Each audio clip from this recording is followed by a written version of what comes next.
Hi, I'm Brooke Wallace with the Arkansas Times, filling in for Max Brantley on Thursday, March the 8th. There's good news and bad news from the state legislature. Let's start with the bad. Senator Joyce Elliott's attempt to get the state to ratify the Equal Rights Amendment failed today in a legislative committee hearing. The bill would have guaranteed equal rights for all Americans regardless of their sex. Lawmakers argued such an amendment would abolish single-sex locker rooms and other such nonsense. As several bills already debated by the legislature this session show, equal rights for women is not something most of Arkansas's legislators support.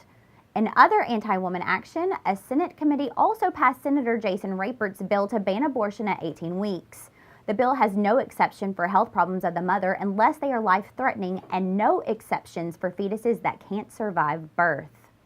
Meanwhile, a Senate committee has sent to the full Senate a bill that will allow the state to keep secret the drugs that it uses to execute people on death row.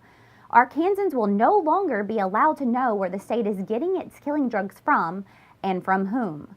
Lawyers say the law is unconstitutional and reminded the committee that a prison employee purchased lethal drugs in a parking lot with a personal check during the governor's execution spree in 2018.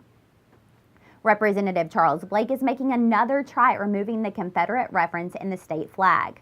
Last week, 8 Republican legislators defeated his bill to redefine one of the 4 stars in the flag as honoring Arkansas's Native American tribes rather than the Confederacy. But on Monday this week, Governor Hutchinson said he supported the change. Blake's new bill will define the blue star above the state's name as representing the United States of America. A star below the state's name that now represents the United States of America will be defined as representing Native nations.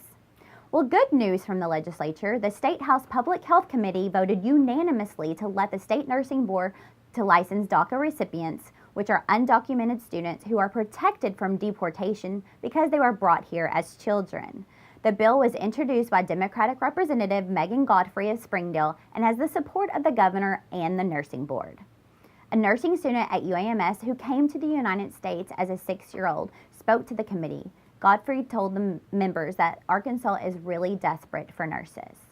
Well, that's all your news headlines for today. You can read more on the Arkansas blog. And don't forget our annual Margarita Fest, which is May the 2nd at War Memorial Stadium. And you can buy tickets at centralarkansastickets.com. Thanks and see you tomorrow.